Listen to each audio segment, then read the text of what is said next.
I'm William Cooper, and you're listening to the Hour of the Time. Anyone who ever comes to me and tells me that music doesn't penetrate directly to the soul doesn't have a soul.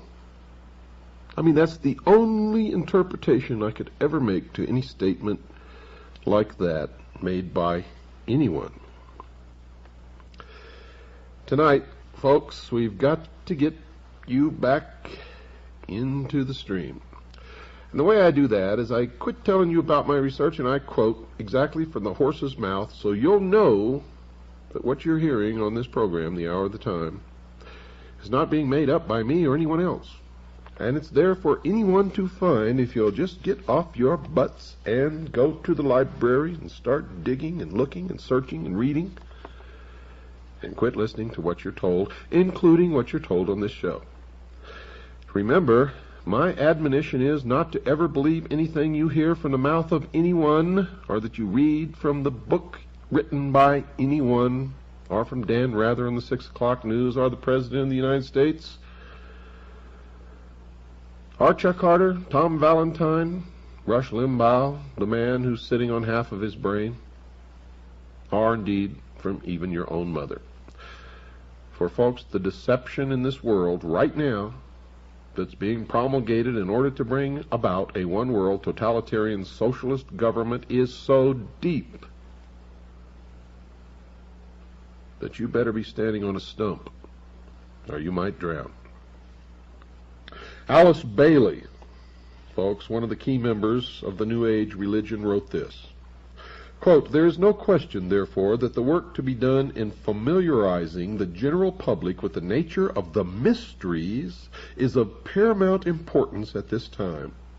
These mysteries will be restored to outer expression through the medium of the Church and the Masonic fraternity," unquote. And she's absolutely 100% correct. The question of just what the ancient mysteries were, folks, was answered in part by Albert G. Mackey, another 33rd degree Mason.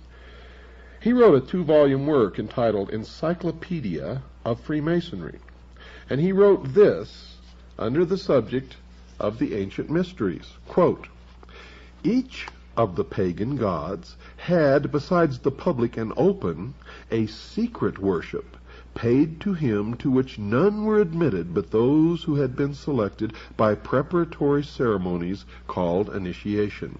This secret worship was termed the mysteries," unquote.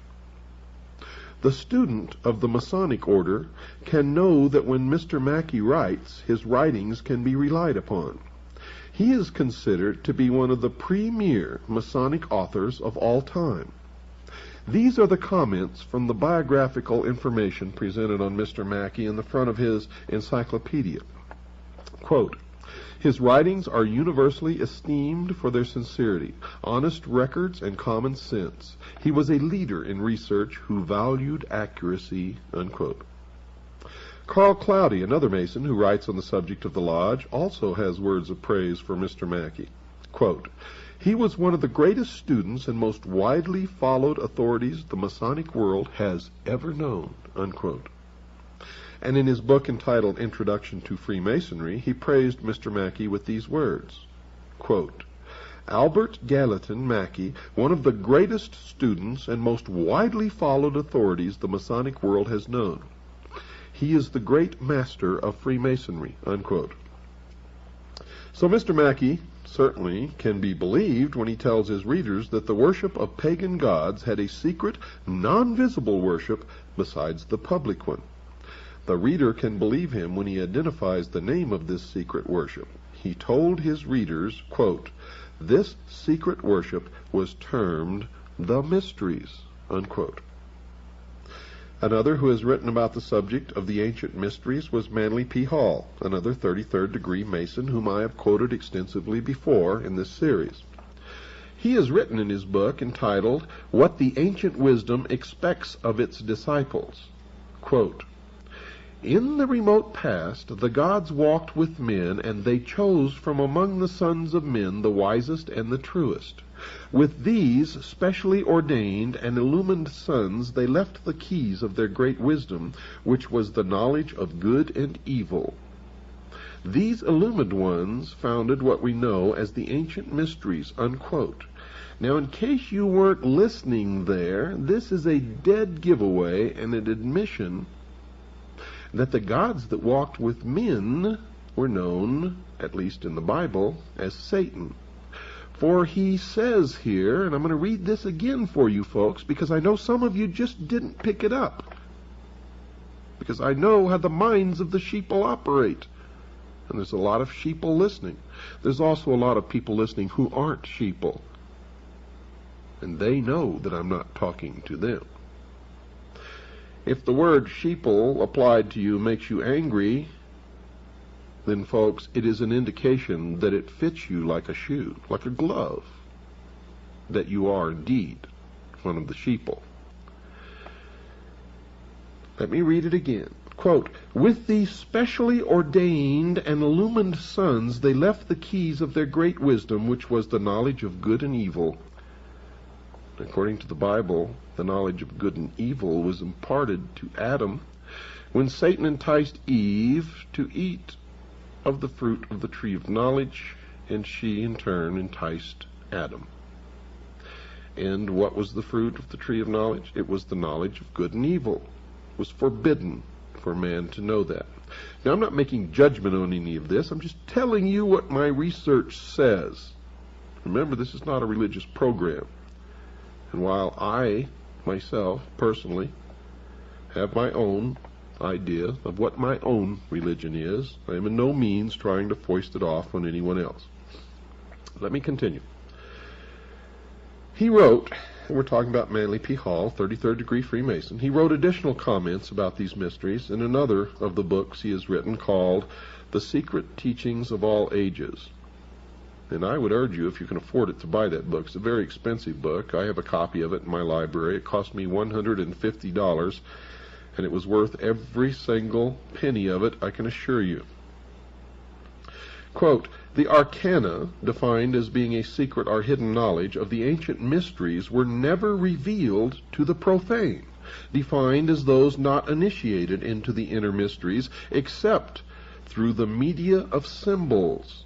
You're going to find, folks, that symbols mean more than you will ever begin to understand unless you've waded deep into the stream of the mystery Babylon, as I have. Quote, symbolism fulfilled the dual office of concealing the sacred truths from the uninitiated and revealing to those qualified to understand the symbols, unquote. Mr. Hall dedicated the latter book to, quote, the proposition that concealed within the emblematic figures, allegories, and rituals of the ancients is a secret doctrine concerning the inner mysteries of life, which doctrine has been preserved in toto, which means in the whole, among a small band of initiated minds since the very beginning of the world, unquote. He went on to mention that the mysteries, quote, were secret societies, binding their initiates to inviolable secrecy and avenging with death the betrayal of their sacred trusts, unquote. And to this day they take blood oaths.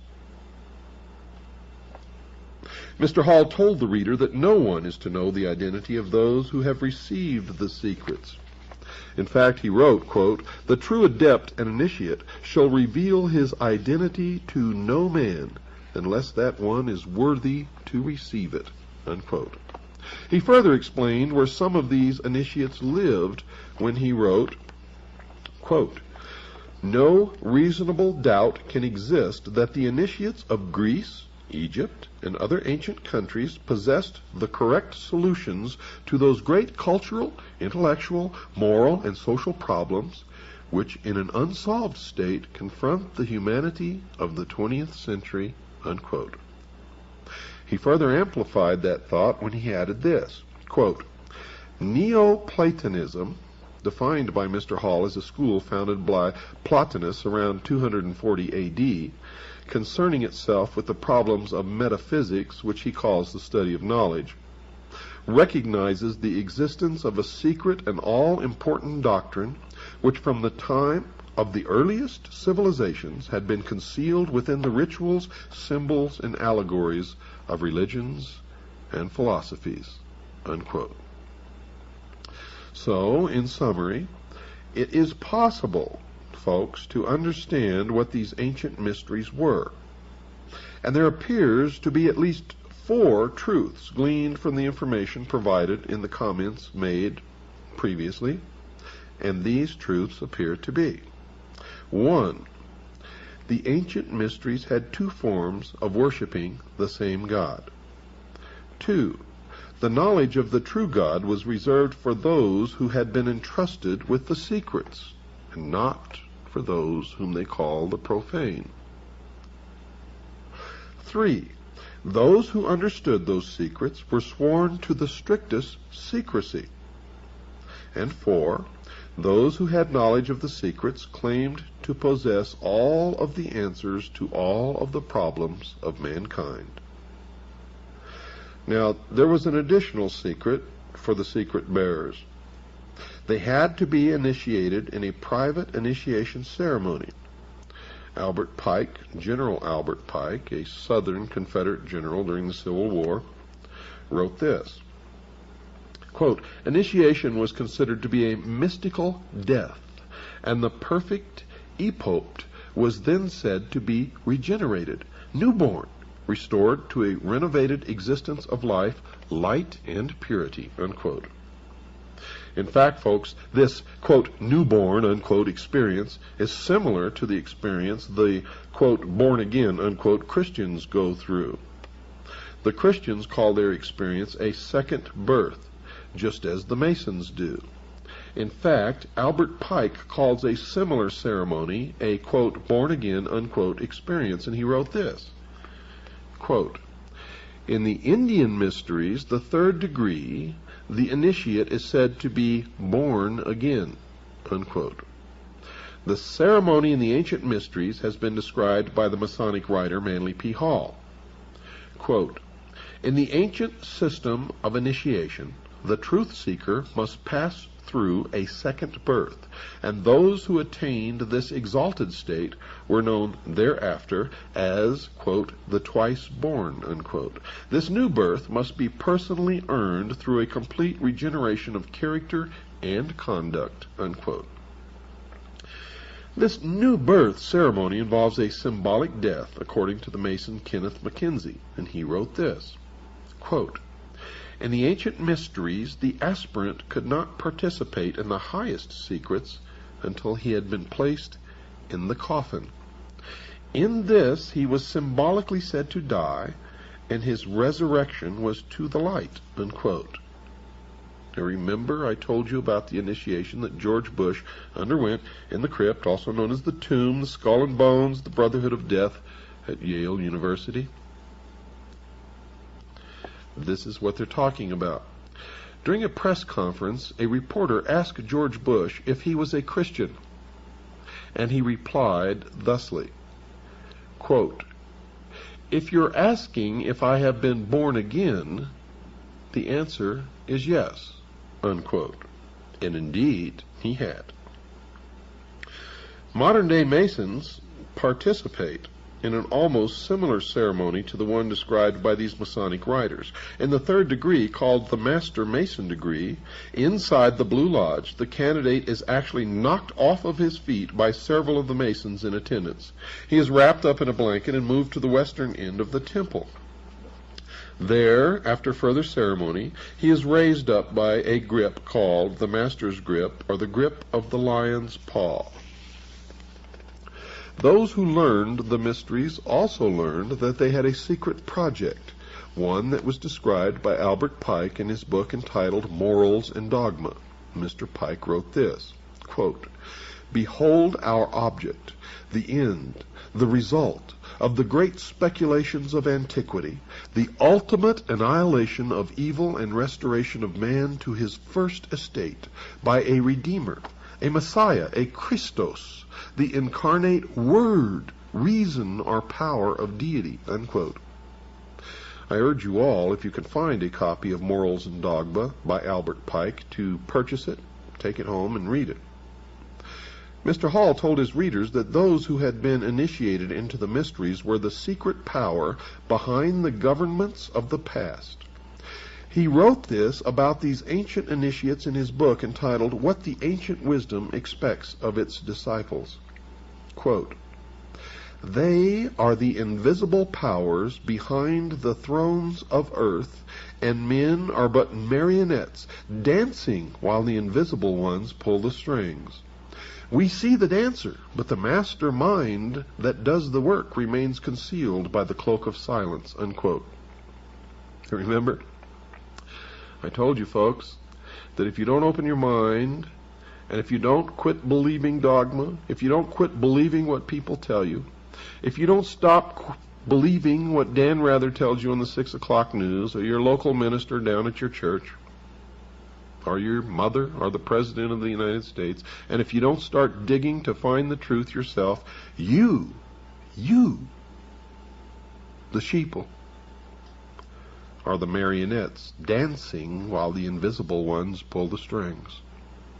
And until you change that pattern of your life, you will always be the puppet on the end of someone else's string. And I know that that's not what you want to be. Is it? Well, if it's not, change your life now. Stop believing what you're told, including what you hear on this show, unless it checks out in your own research, your own experience, your own digging.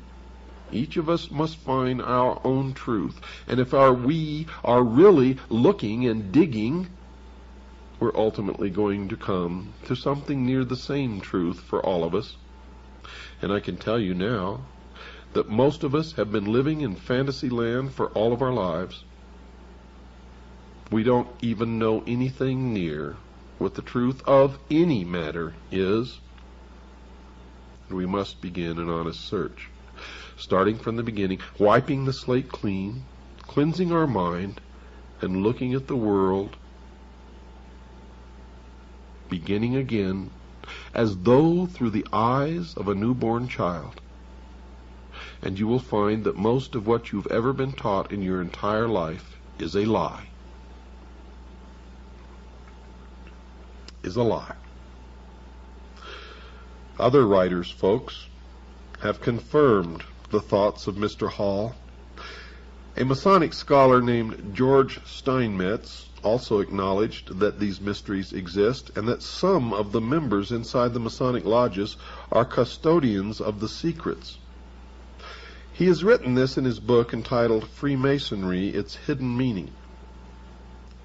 Quote, "Ancient secret doctrine, which is concealed in Masonic allegory and symbolism. It was but to preserve these truths for future generations that Masonry was perpetuated," unquote. And if that is true, why is it a secret? Why not tell us all what this secret doctrine is? For modern man is not like ancient man when he didn't know how to read or reason or understand. Modern man has the capability to understand anything that is put before him and accept it if it is the truth and reject it if it is a lie. So why the secrecy? The secrecy is because, folks, the real secret of Mystery Babylon is how to control everyone else. And if they reveal these secrets, they won't have the control, for it'll be in the hands of everyone. That is the greatest secret of the secret societies. Another writing of Manly P. Hall was this, quote, "Much of the ritualism of Freemasonry is based upon the trials to which candidates were subjected by the ancient hierophants." Hierophant is defined as the high priest of the mysteries. "Before the keys of wisdom were enthroned to them," unquote. The ancient mysteries had a beginning. According to Mr. Mackey, he wrote about where they started. Quote, the first of which are those of Isis and Osiris in Egypt. The most important of these mysteries were the Osiric in Egypt, unquote. Another writer, Edmund Ronayne, an ex-Mason, confirmed that the Masons were involved in the worship of Osiris when he wrote this in his book entitled The Master's Carpet. Quote, Masonry's ceremonies, symbols, and the celebrated legend of Hiram in the Master Mason's degree were directly borrowed from the ancient mysteries or the secret worship of Baal, Osiris, or Tammuz, unquote. This is a direct admission that Freemasonry stems directly out of Mystery Babylon, the ancient mystery religion, the worship of Baal, the golden calf, representative of the house during which that 2,000-year period the sun resided. The sun, the symbol of the light, Lucifer, the intellect, the gift, primordial knowing. Albert Pike then detailed where the mysteries went after their beginnings in Egypt. He wrote this in Morals and Dogma. Quote, From Egypt the mysteries went to Phoenicia and were celebrated at Tyre. Osiris changed his name and became Adonai, or Dionysus, still the representative of the sun. In Greece and Sicily, Osiris took the name of Bacchus. So the ancient mysteries conceal an important mystery kept secret from the average person. The mystics claim that this mystery has been concealed from the world for centuries. Even though they had taken the mystery to other continents, those who believed in this religion were yet to take it to America. That was yet to come, and we will get to that, I promise you. And it will, I also promise you, amaze you. Lafayette, who was a very famous and noted pirate and a member of Freemasonry and the Knights Templar, said this, quote, An invisible hand is guiding the populace, unquote.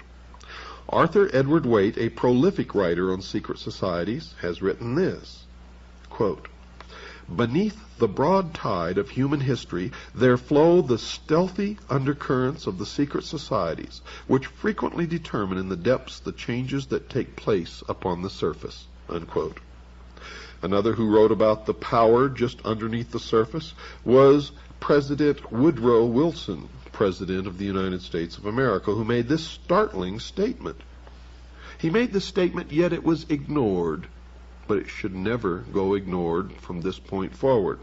Quote, There is a power so organized, so subtle, so complete, so pervasive, that they had better not speak above their breath when they speak in condemnation of it, unquote.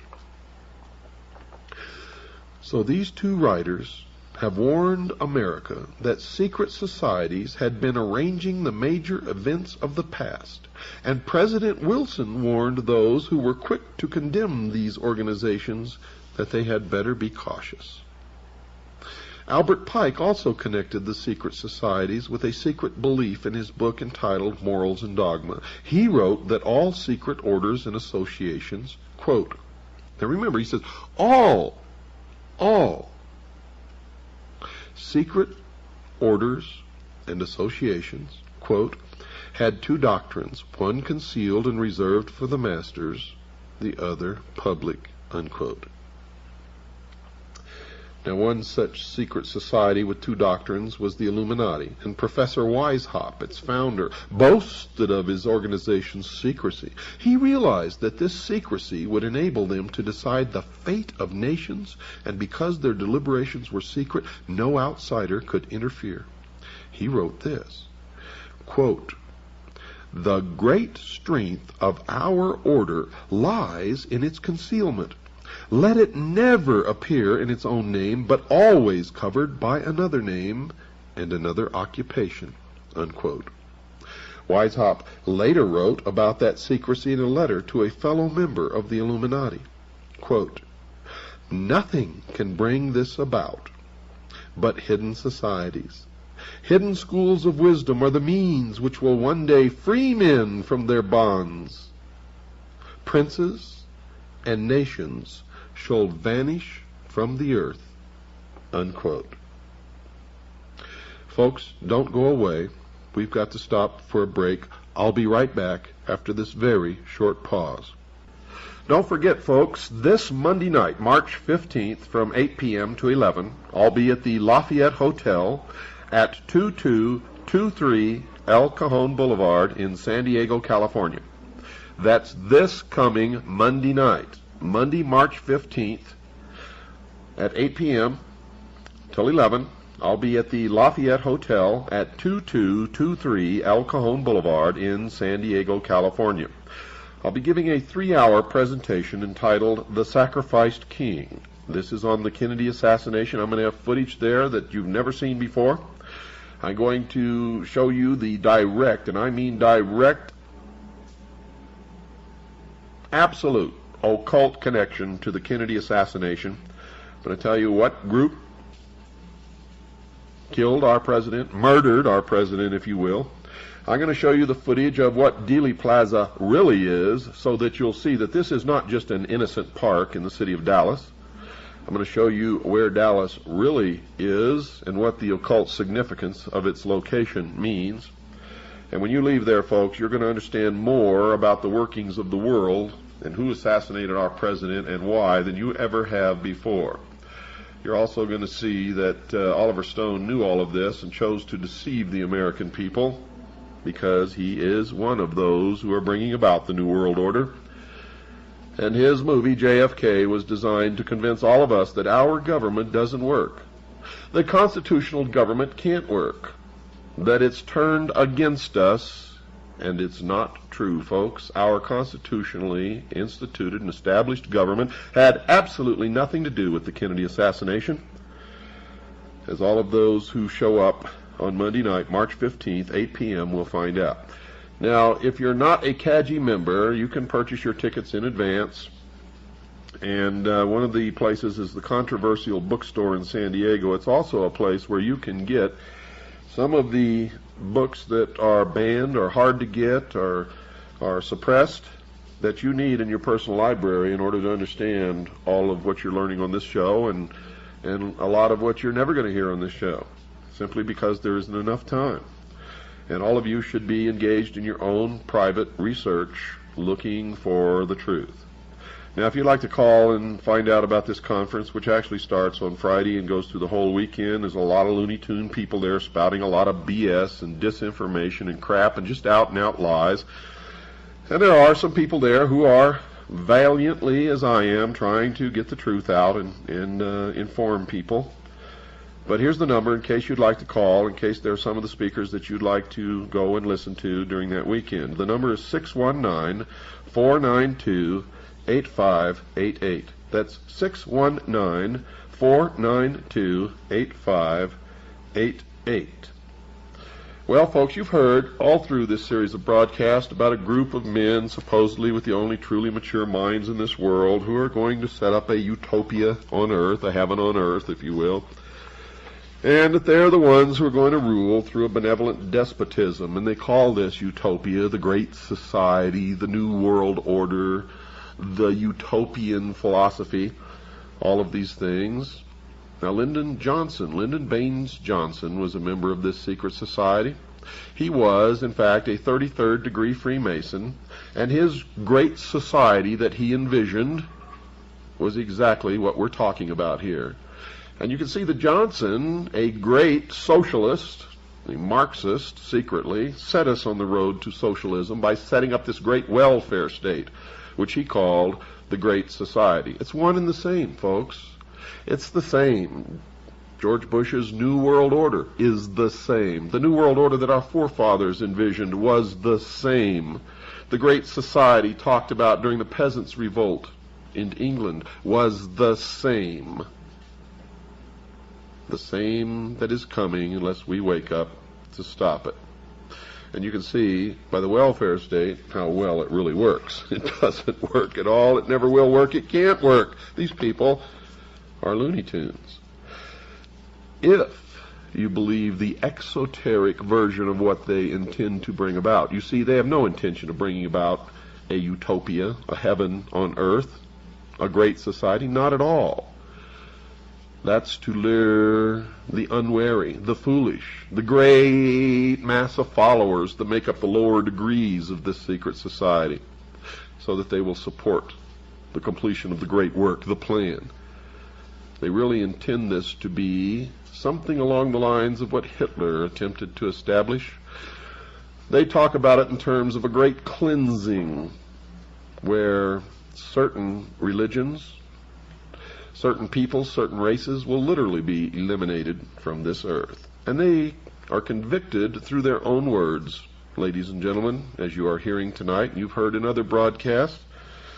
For when I feel that you are getting to the point where you're not understanding what's happening, I go back, as I'm doing tonight, and quote these people directly from their own mouths. I'm going to do that again tomorrow night, folks, so be ready. Let me continue. The secret societies were created to bring the world to the new society known as the New World Order. The members of these organizations obviously feel that their goals are so noble that they may perform whatever tasks are required to bring them to that goal and that goal to fruition. This means, folks, that murder, plunder, and lying all become acceptable as long as these methods assist its members in obtaining their goal. But the Freemasons, or Freemasons as the true term began, want the world to know that they are not one of the societies involved in changing the world's civilization, and they're quick to rush to their own defense. However, when you go back and read their own history and their own words, you can see that they have literally no defense, for they are convicted by the words of their leaders, by the very words of their leaders, and, folks, by their deeds. For it was General Albert Pike who created, through the Scottish Rite of Freemasonry, the Knights of the Ku Klux Klan. It was the Scottish Rite of Freemasonry that created the branch known as B'nai B'rith, which then created the ADL, or the Anti-Defamation League, which is nothing but an organization of criminals who have murdered, who have bombed, who have lied, and just recently one of their revealed crimes was spying, putting spies within the police organizations of the United States of America and spiriting out files and records. And all of the Jews in the United States support this criminal organization to their great shame. And those of you who feel that the Jews are responsible for all of this, you are wrong. Most Jews don't know any more about this than you did. And they are being used just as you are being used, just as I have been used in my life. In all time, truth has been hidden under symbols, wrote Albert Pike. And he also wrote this: symbols are nevertheless ingenious veils that cover the truth. Now, Albert Pike was the sovereign grand commander of the southern jurisdiction of the Scottish Rite of Freemasonry. The Scottish Rite now controls world Freemasonry. There certainly seems, folks, to be a power in knowing something that you can't tell your family, friends, children, or business acquaintances. And Adam Weishaupt said it best with this selection from his writings. Quote, "Of all the means I know to lead men, the most effectual is a concealed mystery," unquote. And that is true. I've found in my research that the vast fools, the followers, flock to the mysteries and the promise of learning some secret during their climb up the ladder of degrees of initiation. The truth is that only a very few ever learn anything, and what they learn is how to control the rest. The power of hidden symbols was alluded to by another writer, this time Foster Bailey, in his book entitled The Spirit of Freemasonry. Quote, "A symbol veils or hides a secret, and is that which veils certain mysterious forces. These energies, when released, can have a potent effect," unquote. And indeed they can, as we are all feeling now the pinch of the power. There are many who can attest to that simple truth. Organizations with concealed or secret initiation ceremonies abound in America and indeed around the world. College fraternities and sororities teach the college student to accept secret initiation ceremonies and hidden knowledge at a young age. The Masons, intended for adult males, have similar organizations for their young sons and daughters, and other secret organizations for their wives. And all of these organizations tend to prepare their male members for further service in the master secret organization, the Masons. However, the Masons are quick to point out that they conceal their truths from the general public. Manly P. Hall, for instance, wrote this, quote, "It is for the adepts. An adept is defined by the dictionary as one who is an expert, but there is an esoteric definition that shall be discussed later. Quote, it is for the adepts, one to understand the meaning of the symbols, unquote. He further instructed his readers that understanding the symbols could make one wise, quote, an understanding of these symbols is the beginning of wisdom, unquote. Max Toth, a writer about the Great Pyramid of Giza in Egypt, also wrote about the purpose of symbols, and he said, quote, the knowledge of the ancient mysteries was never revealed to the layman except through the media of symbols. Symbolism fulfilled both the need to conceal sacred truths from the uninitiated and to offer a language for those qualified to understand it. Now, whatever these secrets are, folks, one writer on the subject feels it is time to make them public.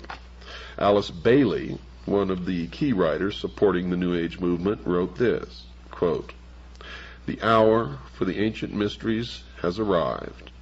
These ancient mysteries were hidden in numbers, in ritual, in words, and in symbology. These veil the secret, unquote.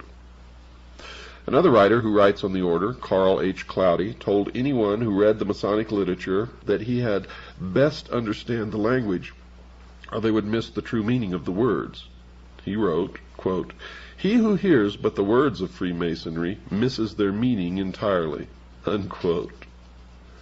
Rex Hutchins, a 32nd degree Mason who has written a book for the Masons, one so important that it was used to replace one written by Henry Clausen, a former sovereign commander, also informed his readers that his writings also concealed a secret.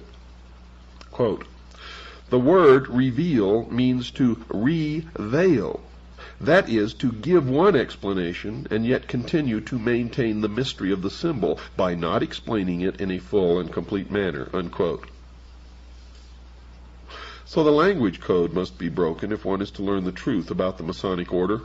The reason that this is so is because the Masons have admitted that they have concealed the true meaning of some of their language.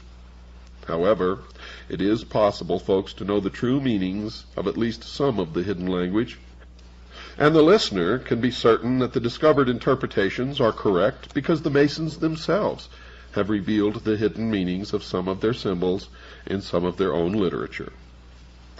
The secret societies, folks, that have concealed their purposes and hidden meanings, concealed writings, and private initiation ceremonies are admittedly very powerful. One who recognized that power was Benjamin Disraeli, the Prime Minister of England in the late 1880s, who said this in the House of Commons on July 14th in 1856. Quote, there is in Italy a power which we seldom mention in this House. I mean the secret societies. It is useless to deny, because it is impossible to conceal, that a great part of Europe, the whole of Italy and France, and a great portion of Germany, to say nothing of other countries, is covered with a network of these secret societies. What are their objects? They do not want constitutional government. They want to change the tenure of the land, to drive out the present owners of the soil, and to put an end to ecclesiastical establishments, meaning religion, unquote. The Masons know about concealing secrets from the rest of the world. Carl Cloudy, a Masonic writer, told his readers that secrets are inside secrets, which are inside other secrets, and he wrote this, quote, cut through the outer shell and find a meaning. Cut through that meaning and find another. Under it, if you dig deep enough, you may find a third, a fourth. Who shall say how many teachings, unquote. And even the communists use concealment, for the communists were created by the mysteries. The cell system of the Communist Party was created by the mystery schools, which have used the same system for millennia. Nikolai Lenin, the Marxist communist who communized the Russian nation in the years following the Russian Revolution of 1917, wrote this, quote, "We have to use any ruse, dodge, trick, cunning, unlawful method, concealment, and veiling of the truth," unquote. Many of the signs for identifying a communist or a member of the Communist Party are exactly the same as those symbols and signs used by Freemasons to identify each other. The use of secrecy to conceal thoughts from certain of the members of an organization or from the public is the device of those who have something to hide. That something is so horrible, so terrible, that knowledge of that secret must be kept from those who would have the most to lose by knowledge of that secret. In the case of the secret societies, it is a belief in Lucifer, also known as Satan or the devil. In the case of communism, it is the truth that the people living in a communist nation know that the system does not work. But those in a non-communist nation targeted for a communist government are not to learn that simple truth. They are to be told that the system is the culmination of man's upward search for a perfect society, a great society, if you will, a utopia on earth, and they must be deluded into believing that there is no cost in the change from their current form of government to the communist form. One of the things that I find so incredible is that they trap the intellectuals so easily. The intellectuals, the ones who are supposedly so good at using their brain, cannot even use their brain so much as to look into history to see that the first people that the communists, the international socialists, destroy, kill, sentence to the labor camps, the gulag, if you will, are always the intellectuals. And history has recorded the brutality of the communists and the fact that millions of people have had to die as the communists installed that form of government. The evidence to support that condition will be discussed later in some other program. Now, secrecy is certainly not a part of the Christian religion today, although the Christian religion began in secret and was, in fact, a secret society. It is possible to know that nothing that Jesus said has been hidden from the Christians of today. He told the high priest in John, chapter 18, verse 20, quote, "And in secret have I said nothing," unquote. The intentional concealing of an organization's beliefs and purposes by the use of hidden language and concealed symbols is reserved primarily to the secret societies and the nationwide Masonic lodges, or indeed a secret society. And in the beginning, the Christians had their secret symbols also. One of the most prominent was the symbol of the fish. The secret is simply the fact that certain of their members worship Lucifer, and that they keep that secret from the overwhelming majority of their own members. And certainly the public is never to know this fact, if they can help it. And the evidence to support that conclusion is ample, but only to one who cares enough to look for it. The problem with most people is they don't care enough to look for anything except Wheel of Fortune on the television set. So the student of history has to discover the hidden meanings behind the symbols in the Masonic literature and in the secret initiation ceremonies to understand the Masonic order. One of the first symbols that needs to be examined is the symbol of the serpent, also called a snake or dragon. Manly P. Hall wrote that the use of this symbol is as old as early man when he wrote this in his book entitled The Secret Teachings of All Ages. Quote, "Among nearly all these ancient peoples, the serpent was accepted as a symbol of wisdom," unquote, for it is from the serpent that man received the gift of intellect. Here Mr. Hall states that the serpent was a symbol of wisdom. It will be remembered that Lord Maitreya, the future New Age leader, also claimed to possess wisdom. Mr. Hall continued, quote, "Serpent worship in some form has permeated nearly all parts of the earth. The serpent is the symbol and prototype of the universal Savior who redeems the world by giving creation the knowledge of itself and the realization of good and evil," unquote, an admission that the serpent, at least from the point of view of the Christian Bible, is Satan.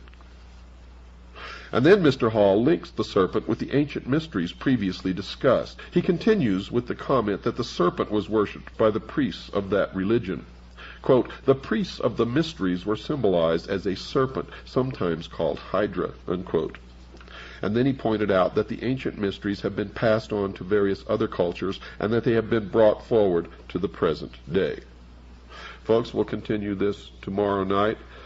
If you can, reach into your pockets, make out a check or money order to WWCR and send it to the address which you'll hear at the end of this broadcast. Also write to us and ask for a packet of information or call Stan and he'll give it into the mail immediately. Until tomorrow night, good night, and God bless each and every single one of you.